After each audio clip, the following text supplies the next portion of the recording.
चलिए अब जो है कि हम देखेंगे न्यूटन्स लॉ ऑफ मोशन, जिसमें पहला है फर्स्ट लॉ ऑफ मोशन, यानी कि न्यूटन का जो है कि मोशन के सापेक्ष में पहला नियम कौन है। तो इसमें जो है कि गैलीलियो जो न्यूटन से पहले एक जो है कि लॉ दिया था, उसमें ये कहा था कि अगर कोई बॉडी जिस पोजीशन में है उसी पोजीशन में रहेगी जब तक कि कुछ कोई उस पर अनबैलेंस फोर्स न लगाया जाए, या अगर वो चल रही है तो चलती रहेगी जब तक कि कोई उस पर अनबैलेंस फोर्स न लगाए। उसी लॉ को लेकर के न्यूटन ने नया नियम बनाया, जिसको जो है कि न्यूटन्स लॉ ऑफ मोशन कहते हैं। और फर्स्ट लॉ में क्या है कि अगर कोई बॉडी रेस्ट पोजीशन में, रेस्ट पोजीशन, ठीक, तो वो हमेशा रेस्ट पोजीशन में ही रहेगी जब तक कि हम उस पर कोई एक्सटर्नल फोर्स न लगाएं। एक्सटर्नल फोर्स कहने का मतलब क्या है, जैसे मान लीजिए पेन है, ये पेन को हम यहीं पे रख के छोड़ दें तो हमेशा ये जो कि यहीं पर रहेगी अगर कोई इसको यहाँ से न हटाए। न्यूटन का यही नियम था कि अगर कोई बॉडी रेस्ट पोजीशन में है तो हमेशा रेस्ट पोजीशन पर रहेगी जब तक उस पर कोई एक्सटर्नल फोर्स न लगाया जाए। या अगर कोई बॉडी मूव कर रही है, चल रही है, ठीक, तो हमेशा जो कि कंटिन्यू चलती रहेगी जब तक कि उस पर कोई एक्सटर्नल फोर्स न लगाया जाए। जैसे मान लीजिए कोई कार है, ठीक, कार अगर चल रही है तो हमेशा चलती रहेगी अगर इस पर कोई फोर्स ना लगाए। अब मान लीजिए कार है या साइकिल है, साइकिल को हम पैडल मार के चला दिए, उसके बाद हम पैडल रोक दें, पैडल रोक दें यानी कि उस पर कोई फोर्स ना लगे तो हमेशा चलेगी, लेकिन उस पर एक्सटर्नल फोर्स लगता है। कौन सा फोर्स लगता है? जिस रोड पे चल रहे हैं उस रोड का जो है कि फ्रिक्शन फोर्स लगता है, फ्रिक्शन फोर्स लगता है। और फिर जो है कि वाइंड जो हवा है, हवा का भी फ्रिक्शन फोर्स लगता है। उसके बाद जो उसमें व्हील, साइकिल में जो व्हील लगे हैं तो उसमें जो है कि बॉल बियरिंग लगा होता है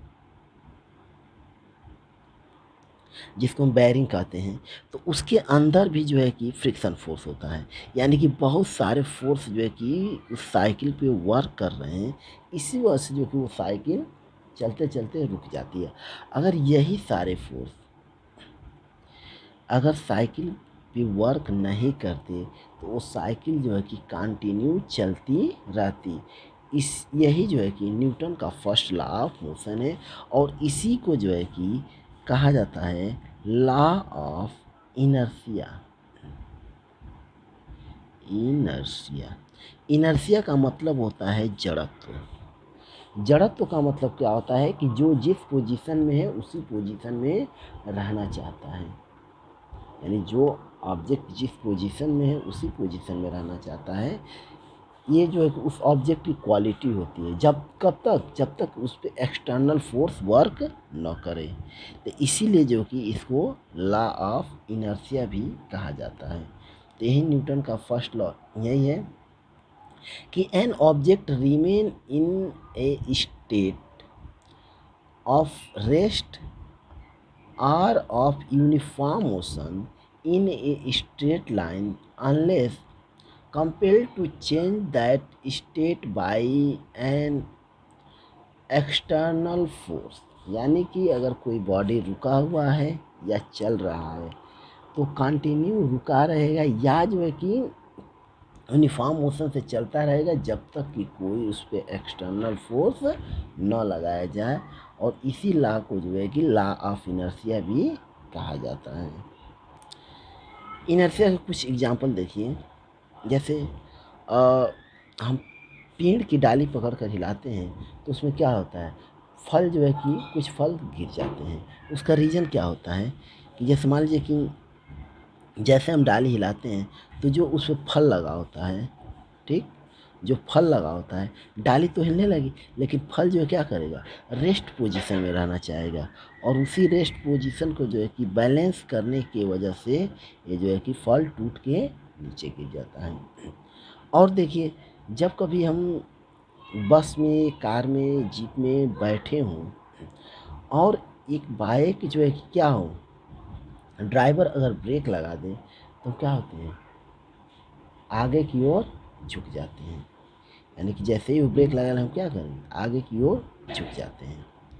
इसका रीज़न क्या होता है कि जब हम बस में बैठे रहते हैं तो हम जिस सीट पे बैठे रहते हैं तो उस पे क्या होता है कि हमारा जो ये नीचे वाला पोजीशन होता है, ये वाला, ये जो है कि इस बस के संपर्क में रहता है, लेकिन जो ये हमारे जो सर होते हैं, ये जो है कि फ्री होते हैं, ठीक। और ये जो है कि इसके संपर्क में है, सीट पे हम बैठे हैं तो इसके संपर्क में है। तो जब बस चलता है तो हमारी पूरी बॉडी जो है कि चलती है बस के साथ साथ। जैसे ही बस रुकता है, जैसे ही बस रुकता है तो बस तो रुक जाता है, ब्रेक लगाने पे बस क्या होता है, रुक जाता है। हमारी जो इसके संपर्क में जो ये पार्ट है, ये जो है कि रुक जाता है, लेकिन हमारे जो ऊपर वाला जो पार्ट है ये क्या होता है, कंटिन्यू चलता रहता है, मतलब चलेगा। और इसी चलने की वजह से हम क्या होते हैं, आगे की ओर झुक जाते हैं। या अगर हम बैठे हैं, एक बाइक जो है कि गाड़ी या कार स्टार्ट हो जाए तो क्या होता है, पीछे क्यों, क्योंकि हम बैठे हैं, गाड़ी रुकी है, हमारे पूरा जो है कि शरीर का जो पार्ट रुका हुआ है। जैसे ही गाड़ी चलती है तो ये वाला पार्ट क्या होता है, आगे की ओर बढ़ जाता है, लेकिन ये क्या है, अभी रुका हुआ है। अब रुका हुआ है तो क्या हो जाएगा, ये पीछे की ओर झुक जाता है। तो ये जो है कि इनर्शिया के एग्जाम्पल्स हैं। और एक देखिए, अगर एक गिलास है, इसके ऊपर जो है कि एक पेपर या गत्ता जो भी है रख दीजिए, इसके ऊपर एक सिक्का रख दीजिए, ठीक। तो अगर आप इस पे जो गत्ता है, इसको अगर कस के जो है कि आप इस पे फोर्स लगाएं इधर से, ठीक, ऐसे जो है कि मारें, ये क्या होगा, गत्ता आगे चला जाएगा और सिक्का जो है कि ग्लास में गिर जाएगा। ये भी जो है कि इनर्शिया का ही एग्जाम्पल है। क्यों, क्योंकि एक टोटल गत्ता और ये क्या है, रेस्ट पोजीशन में है, ठीक। जैसे इसको हम मूवमेंट कराते हैं ये तो मूव कर जाता है, लेकिन ये रेस्ट में ही रहना चाहेगा, और इसी वजह से जो क्या होता है, ग्लास में गिर जाता है। अब जो है कि अगले टर्न में जो है कि हम सेकेंड लॉ को देखेंगे। चलिए अब देखते हैं सेकेंड लॉ ऑफ मोशन क्या होता है। सेकेंड लॉ ऑफ मोशन से पहले जो है कि हम ये देखेंगे कि मोमेंटम के बारे में। मोमेंटम, जिसको हम हिंदी में समवेग कहते हैं, समवेग, ठीक। मोमेंटम क्या होता है, कोई ऑब्जेक्ट मूव कर रही है, कोई ऑब्जेक्ट है और इसका मास मान लीजिए कि स्मॉल m है, और भी स्पीड से जो है कि ये मूवमेंट कर रही है। तो जो मोमेंटम होता है, इस मोमेंटम को p से डिनोट करते हैं। तो जो p होता है, p इज इक्वल टू इन दोनों का प्रोडक्ट यानी m इंटू v, यही जो है कि मोमेंटम होता है। यानी कि मोमेंटम जो है कि ऑब्जेक्ट के मास और उसकी स्पीड के प्रोडक्ट के इक्वल होता है। और मोमेंटम जो है कि वेक्टर क्वांटिटी होती है, वेक्टर क्वांटिटी। और इसको जो है कि स्मॉल पी और कैपिटल पी से जो है कि डिनोट करते हैं। और इसकी यूनिट क्या हो जाएगी, यम, मास का यूनिट क्या होता है, किलोग्राम, और इसका जो है कि मीटर पर सेकेंड, यानी कि किलोग्राम मीटर पर सेकेंड इसकी यूनिट होती है। अब देखिए सेकेंड लॉ क्या है। सेकेंड लॉ यही है कि the rate of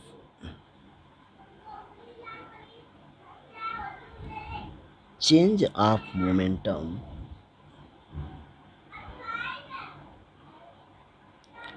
of a body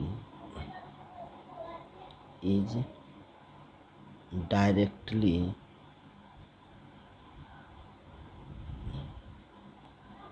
proportional to the applied force. यानी कि जो मोमेंटम चेंज होता है वो जो है कि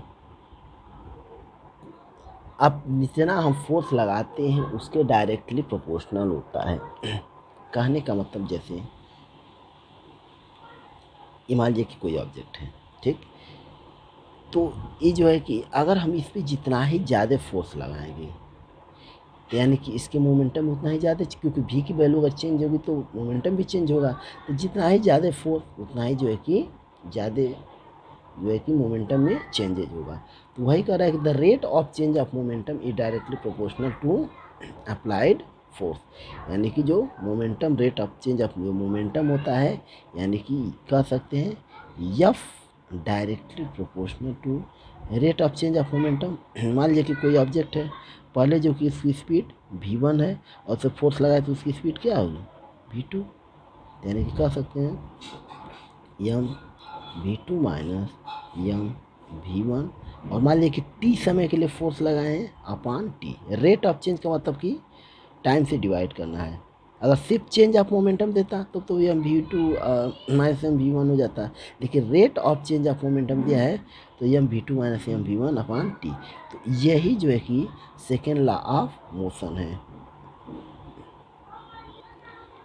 अब चलिए हम इसको मैथमेटिकली सॉल्व करेंगे। जैसे मान लीजिए कि कोई ऑब्जेक्ट है, उसका जो है कि मास क्या है स्मॉल या, ठीक, उसकी इनिशियल वेलोसिटी जो है कि u है।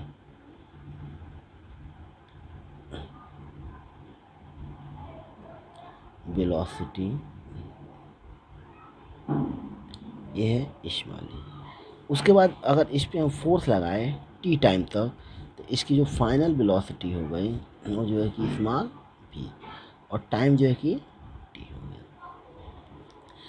तो फोर्स लगाने से पहले जो है कि मान लीजिए कि जो इनिशियल मोमेंटम था, इनिशियल मोमेंटम वो मान लीजिए कि p1 था, और जो फाइनल मोमेंटम वो क्या हुआ p2, ठीक।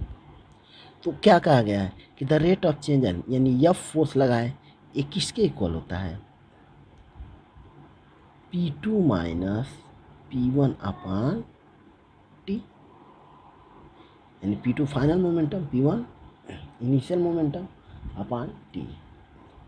अच्छा, p2 को हम क्या लिख सकते हैं m into final velocity v minus m u upon t. यानी कि F directly proportional, m common ले लिए, v minus u upon t, ठीक है। या F directly proportional m into, और देखिए v minus u upon t ये किसका फॉर्मूला एक्सेलरेशन का, यानी कि ए। इसके पहले आप लोग पढ़े हैं, या एफ इज इक्वल टू के यम इंटू ए। के जो कोई कांस्टेंट है, यहाँ पे के की जो वैल्यू होती है वो 1 होती है। यानी F is equal to m into a. यही जो है कि यानी फोर्स का फार्मूला होता है F is equal to m into a. अब चलिए देखिए इस सेकेंड जो लॉ है इससे जो है कि हम फर्स्ट लॉ को कैसे फाइंड करेंगे। न्यूटन का जो फर्स्ट लॉ है कि अगर कोई बॉडी रेस्ट में तो रेस्ट में रहेगी, चल रही है तो चलती रहेगी जब तक कि कोई इस पर एक्सटर्नल फोर्स न लगाया जाए। देखिए यहाँ पे दिया है F is equal to Yama v minus m you upon T. तो उस पर एक आ गया कि एक्सटर्नल फोर्स न लगाए, तो एक्सटर्नल फोर्स न यानी कि एफ क्या आ जाएगा तो जीरो। जब फोर्स नहीं लगा तो एक्सटर्नल फोर्स जीरो, यानी कि जीरो इजकल टू क्या लिख सकते हैं m v minus m you upon T. इससे इधर मल्टीप्लाई तो जीरो हो जाएगा, यानी कि कह सकते हैं m v minus m u equal to zero, या यम भी इजकल टू इधर आएगा क्या आ जाएगा यम यू, यानी यम से यम कट जाएगा, यानी भी इजकल टू यू। यानी अगर उस पर कोई एक्सटर्नल फोर्स ना लगाए तो जो बॉडी की इनिशियल वेलोसिटी है वही क्या होगी फाइनल वेलोसिटी होगी। यानी कि जिस स्पीड से वो चल रही है हमेशा जो कि उसी स्पीड से वो चलती रहेगी। यानी कि फर्स्ट लॉ ऑफ मोशन जो है कि सेकेंड लॉ ऑफ मोशन से फाइंड हो गया।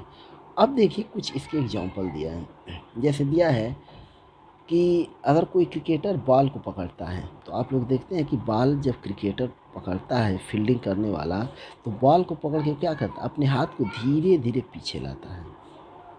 ठीक, यानी पकड़ने के बाद धीरे धीरे वो क्या करता है, पीछे लाता है। अगर वो डायरेक्ट पकड़ लेता उसको चोट लगती। क्यों लगती, देखिए यहाँ पे यम क्या है, इनवर्सली प्रोपोर्शनल टू टी है। यानी कहने का मतलब कि अगर टाइम ज़्यादा होगा तो फोर्स कम होगा, और टाइम कम होगा तो फोर्स ज़्यादा। अगर मान लीजिए कि हम बॉल आ रहा है और डायरेक्ट पकड़ लिए, डायरेक्ट जब पकड़ेंगे तो टी का वैल्यू क्या हो जाएगा, जीरो। हाँ, जब टी की वैल्यू जीरो हो जाएगी तब क्या हो जाएगा, मैक्सिमम हो जाएगा। यानी कि हमारे हाथों पे जो फोर्स ज़्यादा लगेगा और जो कि उस सिचुएशन में हमको चोट लगेगी। अगर वही टी के वैल्यू को हम बढ़ाते हैं, यानी टाइम लगाते हैं, बॉल को पकड़ने के लिए क्या करते हैं, धीरे धीरे अपने हाथों को पीछे करते हैं, यानी कि बॉल को रुकने में कुछ समय मिलता है। और जब टाइम बढ़ जाता है तो फोर्स क्या होता है, कम हो जाता है, यानी कि हमारे हाथों में चोट नहीं लगता है। सेकेंड देखिए, जब हम कूदते हैं हाई जंप तो क्या होता है, मिट्टी को ऐसे जो है कि फावड़े से खोद दिया जाता है। अगर वैसे ही मान लीजिए मिट्टी को नहीं खोदा जाए, अगर उस पर कूदें तो क्या होगा, चोट लगेगी पैरों में। लेकिन ये क्या किया जाता है, फावड़े से ऐसे खोद दिया जाता है। तो उससे क्या होता है कि जब कूदते हैं तो हम जो है कि यहाँ से यहाँ तक आने में कुछ समय लगता है। ठीक, तो जब समय लगता है यानी टाइम बढ़ता है तो फोर्स कम लगता है हमारे पैरों पे, और जो कि चोट नहीं लगता है। अगर वही न खोदा रहे, प्लेन ऐसे रहे, तो अगर कूदेंगे तो तुरंत हमारा पैर क्या हो जाएगा, रुक जाएगा, यानी टी की वैल्यू कम हो जाएगी। जब टी की वैल्यू कम होती है एफ की वैल्यू क्या हो जाएगी, फोर्स ज़्यादा लगेगा, तो हमको जो है कि चोट लग जाती है। तो ये जो है कि सेकेंड लॉ ऑफ मोशन था। अब देखिए थर्ड लॉ ऑफ मोशन। तो थर्ड लॉ ऑफ मोशन क्या है कि जितना फोर्स हम किसी ऑब्जेक्ट पे लगाते हैं उतना ही फोर्स अपोजिट डायरेक्शन में उस ऑब्जेक्ट के द्वारा हमारे ऊपर भी लगता है। यानी कहने का मतलब कि when we applied a force on another body, the body also exert equal force and in opposite direction to the body। यानी कि जितना फोर्स अगर किसी बॉडी पे लगाया जा रहा है उतना ही फोर्स जिस बॉडी पे लगाया जा रहा है उसके द्वारा अपोजिट डायरेक्शन में फोर्स लगता है। उसी को जो है कि हम यानी कि यही जो है कि थर्ड लॉ ऑफ मोशन कहलाता है। यानी कि action force is equal to reaction, यानी कि जितना एक्शन फोर्स उतना ही रिएक्शन।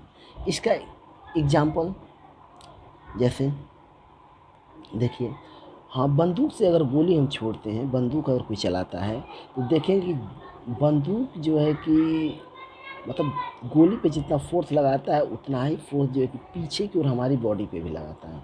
यानी कि बंदूक अगर कोई चलाया हो तो उसको पता होगा कि बंदूक चलाने के बाद जो है कि पीछे की ओर झटका देती है। ये रूल, रॉकेट जब छोड़ा जाता है तो रॉकेट क्या करता है, नीचे की ओर बहुत ज़्यादा फोर्स लगाता है, और जब नीचे की ओर ज़्यादा फोर्स लगाता है तो उतना ही फोर्स जो है कि ऊपर जाता है।